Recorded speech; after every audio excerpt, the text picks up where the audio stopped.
Hello and welcome to Transformation Now. Hi, I'm Rita Rocker Kraft, speaker, author, and trainer with SoaringHigher.rocks.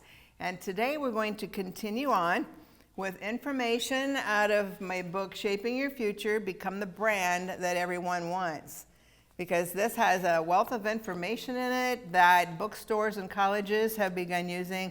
And I would just welcome you to sit down and listen to this program. Have your journal, have your notebook in front of you as we continue this process of moving forward into what you would really like to be, would really like to become, and also to build yourself up as the brand everyone wants. And so these are all things that will help you shape your future, from here on out, from this day forward. And so what I was talking about in the last one was going back to the future and creating that future by putting a ladder up of steps that you want to take until you get to that point where you want to be in life. And so where I ended up, we talked about positive characteristics versus negative ones. And then also, where do you want to go in life? So how I ended last time was, what do I wish to change in my life? It could be my health, which could be diet and exercise. It could be a different program to be on. Mentally, a lot of times we need to work on that because that will affect our physical health. I have met 3 people, not really met them, I know them, people lately who are having trouble as they get a little older, forgetting things, forgetting words, forgetting things that they wanted to say. And each one of them had said, "Oh, I can't remember things anymore. I keep forgetting anything." And one went so far as to say, honestly, within a year, I'm probably in a wheelchair. I can't seem to remember what I'm doing. And it's like, it's been proven over and over and over. And the more we keep saying that, then it happens, because that's where our focus is. That's the road we're going down. That's what we're planning to do. And you don't want to plan to lose your thoughts, lose your brain, lose your physical health. Okay, you don't want to do that. So that's not the road. Think about a road. You don't want to go down that road. Instead, you want to do the brain jitsu I talked about before and flip those thoughts. And that's what I'm doing too, is flipping thoughts, thinking, no, no, no. In my case, I say I have the mind of Christ. And you can use whatever you want, but declare and claim you have a strong, solid mind. And so think about your health, but that also includes mentally and emotionally, because those will cause a lot of problems in the physical body. A lot of times, a lot of doctors and people have said someone was very wounded, they were hurt, they had so much hurt, they had so much anger, and the big one, unforgiveness in their lives, in their minds, that it actually eventually, they believe, caused them to get cancer because it was cancerous thoughts in their head. So always think about that. Your health is not only what you're doing, exercise, eating, and all that kind of thing, but it also depends on where you are mentally and emotionally, whether exhausted, body's in pain. A lot of times those physical things are brought on by what's going on in our minds, what we're thinking. So you want to think about that. Finances, I know all about struggling with finances. And so what are some things you can do? Last time I mentioned not going through the coffee place, but saving that money and using that for maybe new clothes, working towards investment finances that you need. So a lot of times we could pinch pennies. I have done that a lot. I would always go to stores where I could get great outfits on sale on the clearance rack or whatever. And we can do that. We can save so much money and build up our finances just by how we're spending it all the time instead. And again, what do I want to change? Do I want to change my career? Am I in a job that absolutely I can't stand? The people aren't nice, the work is boring, or it's maybe just not what you want to do. If you're very active and you need to be active and you're sitting at a desk but kind of behind a computer, that makes it a little bit tough. So what are some things that I want to change regarding my career?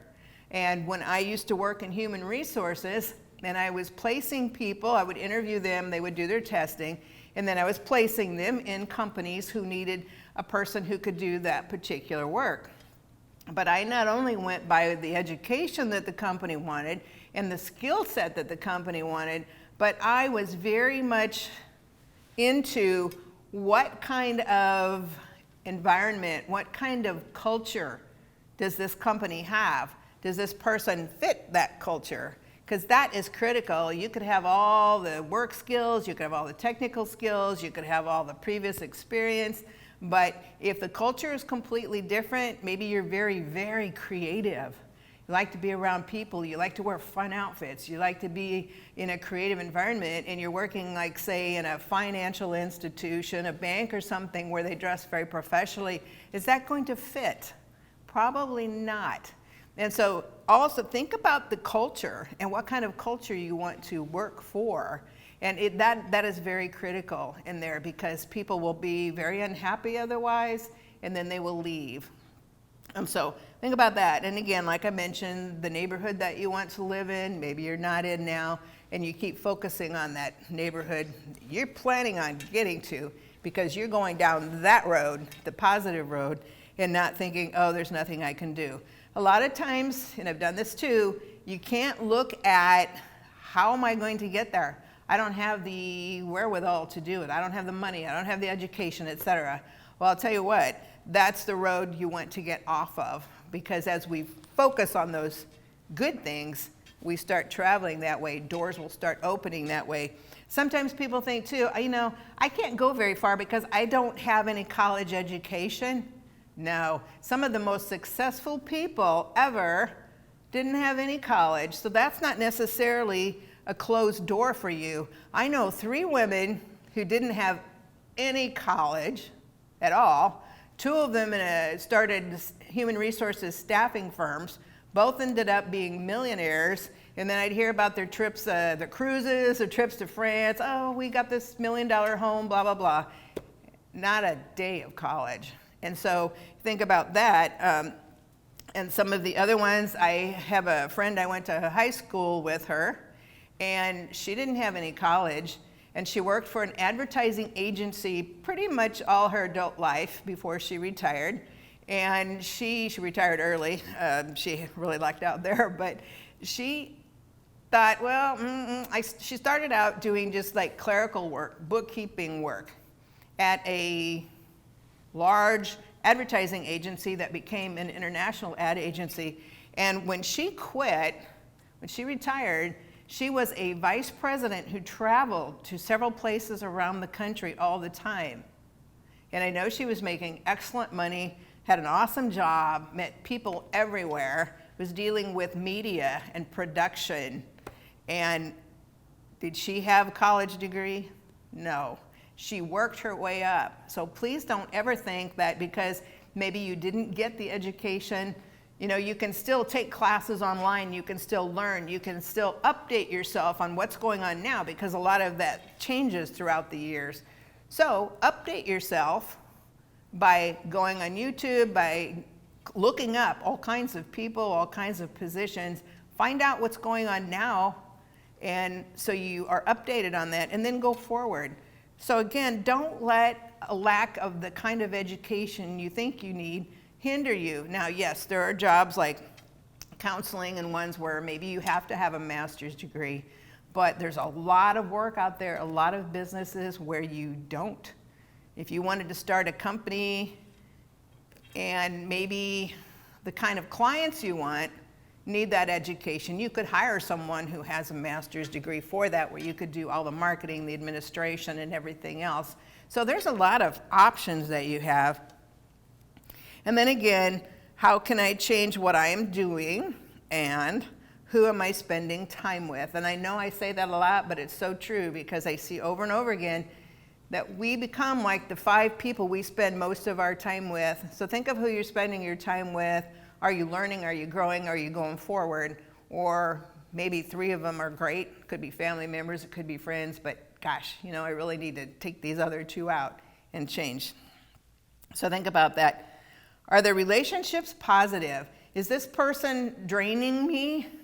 Do they put me down? Do they criticize me? Do they take up too much of my time doing things for them? Do I have a hard time saying no? because I really need to be working on my own life? Are they a supporter? Hey, that was a good job, keep going. If they see that I made a mistake, how do they handle that? With mean criticism? Or would they actually say, well, why don't you try this? That's okay, you'll do better next time. So think, who are those people? Are they supporting you or are they draining you? So you always want to think about that. And a lot of times it's hard to change those places that we are in life. But like I ended the last program with, you can pray for new friends. You can pray for new work associates. And God can bring those around to you and help you establish that new life, that new road that you want to go down. So who will it take and what will it take? And so my book has a ton of examples about what it will take, but I'm sharing a lot of those with you. Who can help me get to that next step?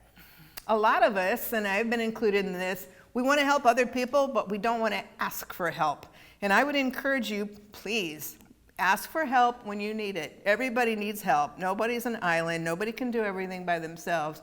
So get to the point, where you can ask for help and look at someone. It could be a counselor. It could be a neighbor. I remember hearing a guy when I was on, it was a national TV program years ago, and he came from a very abusive family, but his neighbor lady was an elderly woman who would always have him come over, and she would encourage him, and she would be with him, and she would help to teach him things about life.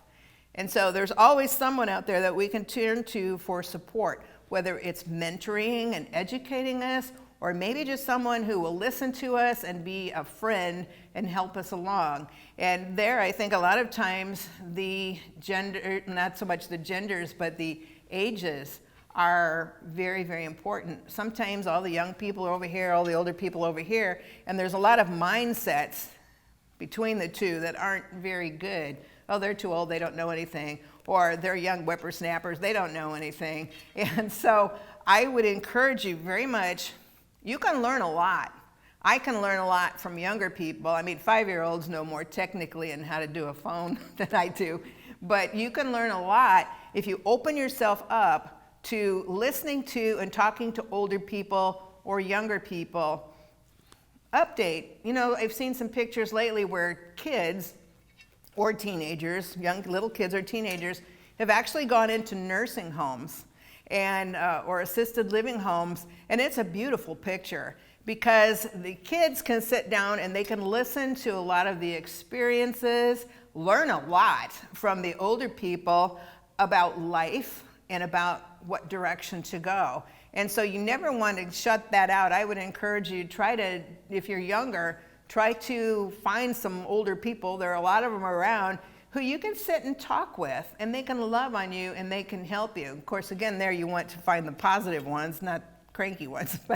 And then for older people, you know, a lot of times they need to sit with the younger people, be there, be mentors, learn from them, learn new technical skills, learn what's going on in their world so that you can contribute to their world and we can bring some unity back together. So just think about that and ask for help.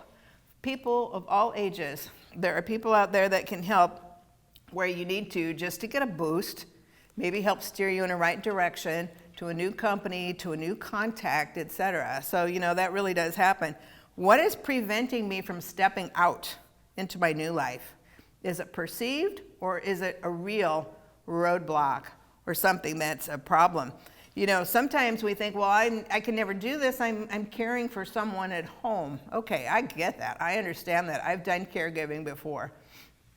But are there people that you can maybe trade, like someone can come in and care for this person while you go out to an organizational meeting?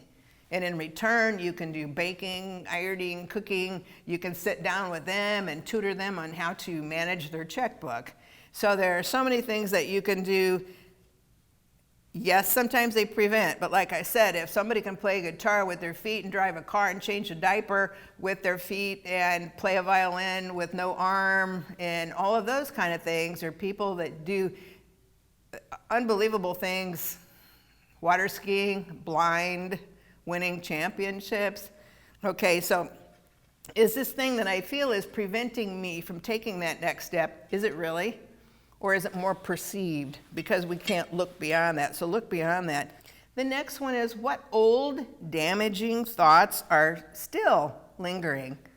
So many times something that happened to a person in childhood can still affect them when they're 60 years old.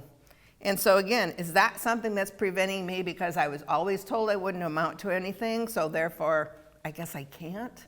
No. Nobody's words have the right or authority to hold you back in your life from something that you really want to do. Is it a former spouse who said, well, you're never going to amount to anything. Nobody's ever going to want you again.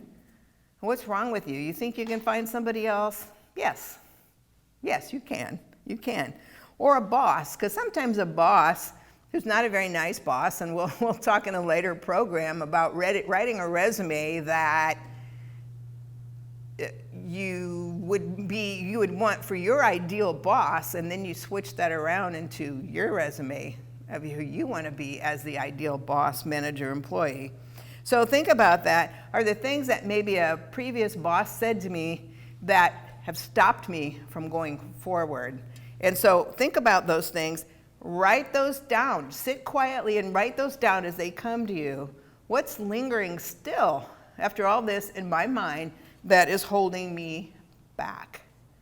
And think about that, because those thoughts, those experiences never have a right to keep someone from going forward. I've seen more than one case where, a child and their mom, usually her dad, lived in some kind of shelters for maybe even a few years and didn't have any new clothes, didn't have really a home of their own, who ended up going to Harvard, Yale, all kinds of places like that, because they determined that no matter what happened to them in the past, they weren't going to let that stop them. So think about those things. Anything that's lingering, you know that you can conquer that. If I cannot completely change an area of my life, and sometimes that happens, it could be caregiving, it just could be a marriage with kids, it could be a location that you need to be in for other reasons. What steps can I do to make it better? Well, again, could be taking classes at home because I can't get out to do it. I know a lady, I remember, she couldn't really get out because she's in a wheelchair, but she's doing phenomenal things from home. She took classes, and now she's doing Zoom, and she's doing educational programs and mentoring other people online. So just because she couldn't get out to go do this personally, face-to-face with people, she's face-to-face with them online, making a huge impact in their lives, really helping people change their lives. So she did not let that affect her in any way. So also think about that. I know a lot of the networking groups actually went to Zoom. Some of them now are coming back to being real life. But there's so many things. If you can't change an area of your life, you can work around it and find other steps and other ways to get there. And again, what must be removed or adjusted in my path? And a lot of that has to go with what boundaries do I need to lay down? Because again, it might be, I need to lay a boundary here so this person doesn't think they can call me at 10 o'clock at night and come over. That's more of a personal boundary. Okay, I need to lay a boundary that when this person at work is always sniping at me and criticizing me, that I roll my shoulders back, I drop them down, I stand up in good posture, and I've already thought about problem resolution, or I've already thought about ahead of time how I'm going to answer this person in a calm manner, a confident manner. Think about those things. If somebody's giving you a hard time at work, think ahead of time of what you can do, how to answer them, but not this, oh gosh, here I go again. No. What you're doing is you're going to set a boundary there. So we need to set boundaries of how people treat us and not let people go beyond that. And that's something I had to deal with a lot in my life, and a lot of people do. Not letting people pull them down to their level. So think about what boundaries, what you will accept that's good, and what you will not accept anymore because it's not beneficial to you and your future. So think about that. You will see a difference as you start setting boundaries, and it'll feel great because you get stronger and stronger and stronger as you set those boundaries and you don't let anybody cross those boundaries again. Determine if there's any changes that are beneficial to an enhanced persona. And that might be, okay, I'm going to look in the mirror every day, I'm going to pull my shoulders back, I'm going to speak to myself in the mirror, or I'm going to record myself on my phone and see, how do I sound? Because as I've shared before, when I worked at the Labor Department many years ago, and a lady who was my mentor and owned a modeling school, and she called, and I was working for the director of the unemployment insurance office, so I had a lot of contact with a lot of people, and she says, oh my gosh, you sound so unprofessional. And it offended me at first. It kind of hurt my feelings. And I thought, well, okay, same to you. And then when I listened to myself, I thought, oh my gosh, she's right. I do sound very unprofessional. And so I swallowed my pride and I took that in and I thought, she's right. I need to change that. And so there are so many things there. It really helped me to build up a stronger, confident persona, and one that was much more professional, that people noticed. And so just some little thing like that. So think about your persona, what you're giving off, your image. Is it like, well, gee, I could take a little time to iron my clothes, fix my hair, polish my shoes. I could work on my posture. I could work on the kind of energy that I'm giving out. Am I giving out positive, engaged, caring energy? Or am I giving off the energy that I'm angry, I'm defeated, I feel sorry for myself? What kind of energy? That's part of your persona, what you're giving off.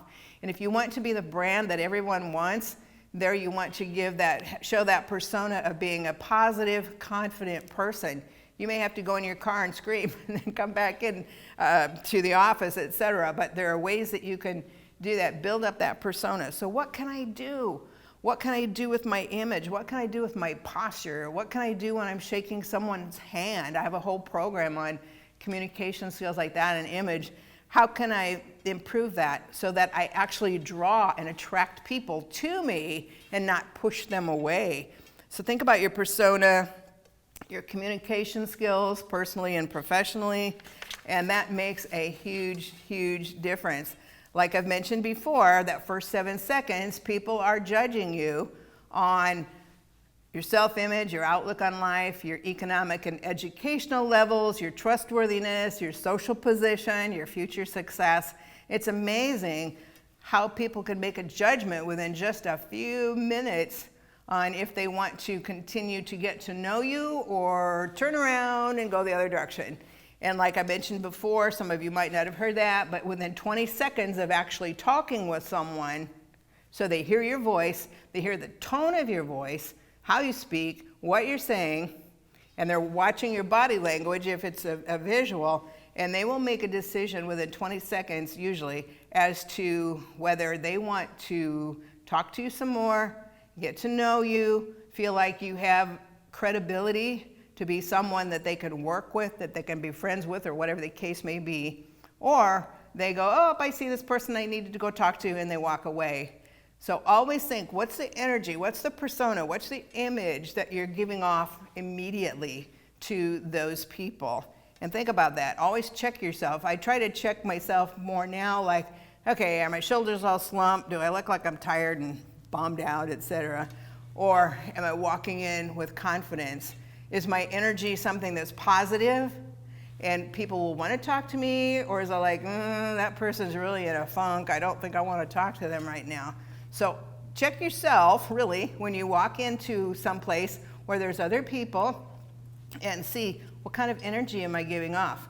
Listen to yourself when you're on the phone, and I know people text mostly now, but listen to yourself, or when you're on a Zoom call or whatever, what kind of energy am I giving off?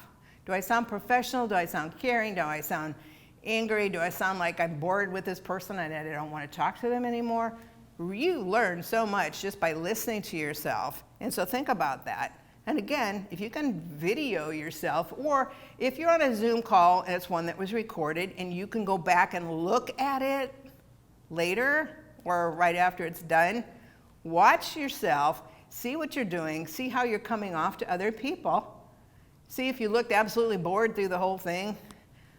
And then you start getting ideas of, oh, I could really change this. This would really help a lot. No wonder people aren't really talking to me so much. I wouldn't talk to myself either in that case. And we're going to talk a lot about that too. Would you be someone who wants to be a client a customer, a boss. We'll talk about that in the next program. So always think of anything that's been negative or from your past. Does it serve any worthwhile purpose for me to continue doing what I'm doing, thinking what I'm thinking, saying what I say? Would it be any worthwhile purpose for my family? Does it serve any worthwhile purpose in my career? Sit down and think of that, because you think, no, it really wouldn't be. Or yes, this part would be, but not that part. You can learn so much by, is this worthwhile? If it's not, we don't need to know where it goes. So then always think about what's going to help me move forward, what's going to hold me back in my uncomfortable comfort zone, why or why not. So I just encourage you with that. Is it working in my favor? Why or why not? And then adjust life accordingly. So I thank you for listening today, and we will continue on with this in the next program. So enjoy your new future, your new travel as you go through these steps. Goodbye. Thank you.